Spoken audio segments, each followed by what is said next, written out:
Absolute Resolve Operations merupakan nama dari operasi penangkapan Presiden Venezuela Nicolas Maduro oleh Amerika Serikat yang terjadi pada tanggal 3 Januari 2026 setelah Presiden Amerika Serikat Donald Trump memerintahkan untuk mengeksekusi operasi yang telah direncanakan dalam waktu yang lama.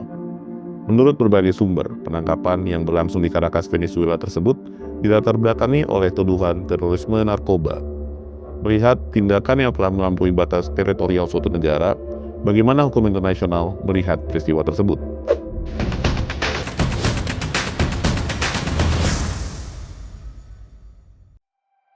Halo, nama saya Adrianus Aditya Fitoramon. Saya merupakan dosen hukum internasional pada Universitas Katolik Parahyangan. Latar belakang resmi yang disampaikan oleh negara Amerika Serikat adalah keterlibatan Presiden Maduro dalam jaringan narkoba, perdagangan narkoba internasional.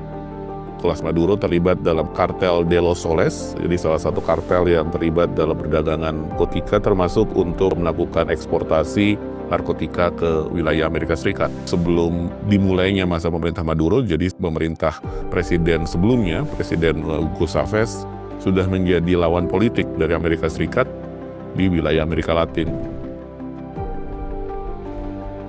Pada umumnya, yurisdiksi suatu negara akan terbatas pada wilayah kedaulatan negara tersebut sendiri. Tetapi memang ada cara-cara agar yurisdiksi negara tersebut bisa diberlakukan secara ekstrateritorial, artinya di luar wilayah negara tersebut. Salah satunya adalah betul menggunakan yurisdiksi universal. Pada umumnya, yurisdiksi universal ini memang ditujukan pada kejahatan-kejahatan internasional, kejahatan-kejahatan yang dipandang sebagai sebuah kejahatan oleh banyak negara. Genosida, crimes against humanity, war crimes adalah beberapa contoh dari tipe-tipe kejahatan yang pada umumnya bisa diberlakukan secara yurisdiksi universal. Nah, yang menjadi pertanyaan besar adalah apakah ada dasar hukum dari ketentuan hukum yurisdiksi universal kepada Presiden Maduro. Kejahatan narkotika pada umumnya belum dipandang sebagai suatu tindak pidana yang memang memiliki atau bisa dikenakan yurisdiksi universal. Pada umumnya memang ada gerakan, ada tendensi yang juga sudah memperlakukan kejahatan narkotika itu secara transnasional, betul, dan memang sudah ada upaya negara-negara untuk mengatasinya secara kolektif, secara bersama-sama dengan membuat beberapa konvensi, betul, tetapi untuk kemudian memberlakukan yurisdiksi universal terhadap tindakan narkoterorisme tersebut, rasanya belum ada preseden sebelumnya yang bisa melakukan hal tersebut. Tindakan Amerika Serikat menangkap Presiden Maduro ini pun bukan suatu tindakan yang pertama kali dilakukan.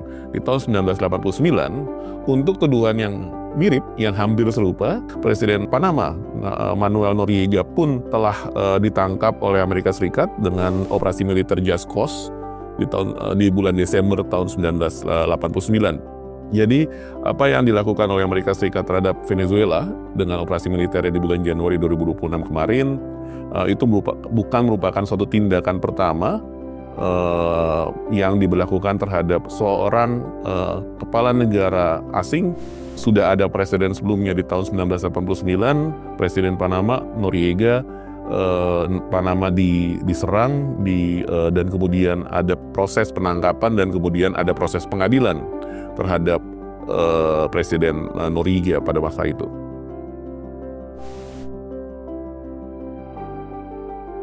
Agresi militer atau bahkan konflik bersenjata itu pada suatu ketika di masa lampau, abad ke-18, abad ke-19, itu memang pernah diterima oleh negara-negara sebagai salah satu solusi penyelesaian sengketa. Jadi ultimum remediumnya, the very last resort dari persengketaan, jika memang tidak bisa diputuskan atau diselesaikan dengan damai, maka pada masa itu negara bisa diterima untuk melakukan konflik bersenjata.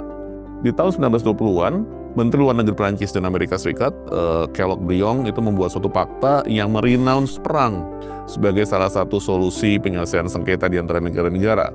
Dan hal ini, fakta itu diperkuat lagi sewaktu Piagam PBB itu diadopsi atau disahkan di tahun 1945. Pasal 2 ayat 4 Piagam PBB secara tegas dan jelas mengatur adanya larangan bagi negara-negara untuk menggunakan atau bahkan hanya mengancam untuk menggunakan kekuatan bersenjata terhadap negara lain.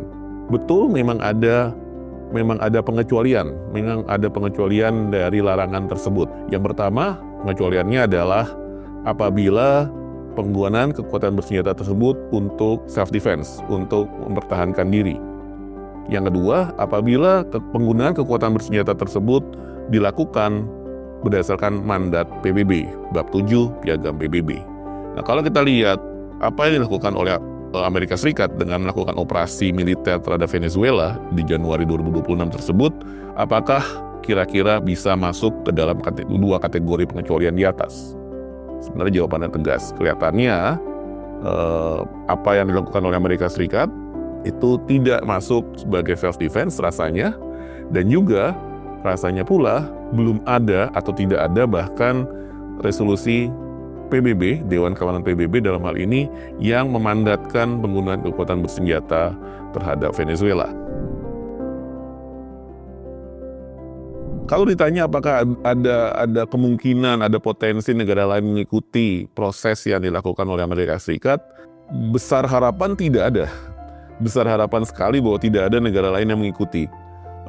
Bahwa kemudian kalau ditanya potensi, tentu saja potensi akan ada, karena itu dalam hukum internasional memang sangat mengenal prinsip precedence, artinya kalau sudah pernah dilakukan satu negara, mungkin saja diikuti negara lain. Apa yang dilakukan Amerika Serikat memang betul seringkali dikatakan itu mengundermine atau bahkan bisa dikatakan melemahkan, men-challenge legitimasi hukum internasional. Akan tetapi, respon yang terlihat dari pelaksanaan operasi militer terhadap Venezuela tersebut jelas banyak negara itu sebenarnya tidak terlalu happy, tidak terlalu menyetujui serangan Amerika Serikat terhadap Venezuela. Sehingga jika ditanyakan apakah ada potensi pelaksanaan hal serupa oleh negara lain, rasanya di tahun 2026 ini sangat tipis. Negara-negara yang memang menganut prinsip unilateralism itu semakin banyak, semakin hilang. Kalaupun memang dikatakan ada, rasanya kita semua tahu 1-2 negara yang mungkin sangat-sangat potensial. Tetapi kalau kita lihat respon besar dari negara-negara yang cukup dominan, termasuk organisasi internasional, Uni Eropa misalnya, sangat tegas mengatakan besar harapan agar hukum internasional dan proses-proses diplomasi lainnya yang memang sudah diterima oleh masyarakat internasional itu bisa diikuti, sehingga kestabilan kawasan dan juga perdamaian keamanan internasional bisa kembali terwujud di kawasan Amerika Latin. Apa yang terjadi di bulan Januari kemarin, operasi militer Amerika Serikat terhadap Venezuela maupun dilanjutkan dengan proses penangkapan Presiden Maduro oleh Amerika Serikat, memang memunculkan banyak pertanyaan apabila dilihat dari kacamata hukum internasional. Tetapi hal itu juga memunculkan sisi lain, bahwa ternyata masih ada negara-negara yang memang sangat-sangat menginginkan dan juga memajukan, mempromosikan ketaatan pada hukum internasional. Reaksi yang muncul dari negara-negara Eropa maupun Asia Afrika pada umumnya bisa dilihat cukup banyak ingin tetap tunduk, ingin tetap berjalan pada koridor hukum internasional. Sehingga walaupun memang ada tindakan-tindakan unilateralism yang dilakukan oleh beberapa negara, bukan hanya Amerika Serikat, tetapi masih cukup besar harapan kita bersama bahwa hukum internasional kiranya masih tetap bisa menjadi pagar hubungan antar negara di masa modern saat ini.